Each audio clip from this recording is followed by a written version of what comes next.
ഉത്തർപ്രദേശിലെ സംഘർഷബാധിത പ്രദേശമായ സംഭലിലേക്ക് പുറപ്പെട്ട പ്രതിപക്ഷ നേതാവ് രാഹുൽ ഗാന്ധിയെയും സംഘത്തെയും ഗാസിപൂർ അതിർത്തിയിൽ തടഞ്ഞു പോലീസ്.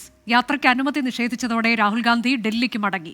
പ്രതിപക്ഷ നേതാവെന്ന അവകാശം ലംഘിക്കപ്പെട്ടുവെന്ന് രാഹുൽ ഗാന്ധി ചൂണ്ടിക്കാട്ടി.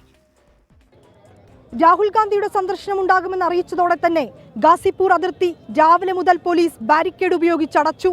സന്ദർശനത്തിന് അനുമതി നൽകാൻ കഴിയില്ലെന്ന കടുത്ത നിലപാടിലായിരുന്നു UP സർക്കാർ. ജൻപത്തിലെ വസതിയിൽ നിന്ന് 10 മണിയോടെ രാഹുൽ ഗാന്ധിയും പ്രിയങ്ക ഗാന്ധിയും സംഭലിലേക്ക്.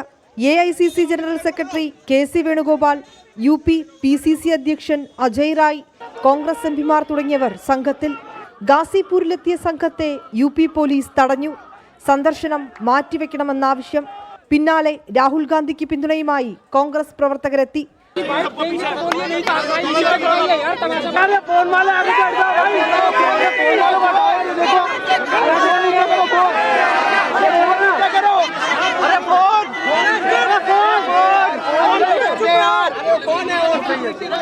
അനുമതി കാത്ത് വാഹനവ്യൂഹം 2 മണിക്കൂറോളം ഗാസിപൂർ അതിർത്തിയിൽ. പിന്നാലെ ഭരണഘടന ഉയർത്തിക്കാട്ടി രാഹുൽ ഗാന്ധിയുടെ പ്രതികരണം. പ്രതിപക്ഷ നേതാവെന്ന നിലയിൽ തന്റെ അവകാശം ലംഘിക്കപ്പെട്ടു. ഭരണഘടനാ അവകാശങ്ങൾക്കായുള്ള പോരാട്ടം തുടരുമെന്നും രാഹുൽ ഗാന്ധി. संभल जाने की कोशिश कर रहे हैं, पुलिस मना कर रही है, अलाउ नहीं कर रही है. एज LOP मेरा अधिकार बनता है कि मैं जा सकता हूं, मगर तब भी वो मुझे रोक रहे हैं.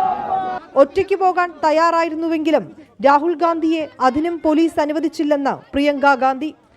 पुलिस वालों के पास कोई जवाब नहीं है. शायद उत्तर प्रदेश की स्थिति क्या ये है कि आप इतना भी नहीं संभाल सकते, तो फिर आप इतना गर्व से क्यों कहते हैं कि लॉ एंड ऑर्डर आपने संभाल रखा है UP में. സംഭലിലേക്ക് പുറപ്പെട്ട രാഹുൽ ഗാന്ധിയെ പോലീസ് തടഞ്ഞത് ലോക്സഭയിൽ കോൺഗ്രസ് ഉന്നയിച്ചു. ഗാസിപൂർ അതിർത്തിയിൽ രാഹുലിനെ തടഞ്ഞതിൽ പ്രതിഷേധിച്ച് പ്രതിപക്ഷം സഭയിൽ നിന്നിറങ്ങിപ്പോയി. പ്രതിപക്ഷ നേതാവ് രാഹുൽ ഗാന്ധിയുടെ സന്ദർശനം തടഞ്ഞതോടെ സംഭൽ വീണ്ടും രാഷ്ട്രീയ ചർച്ചകളിൽ സജീവമാവുകയാണ്.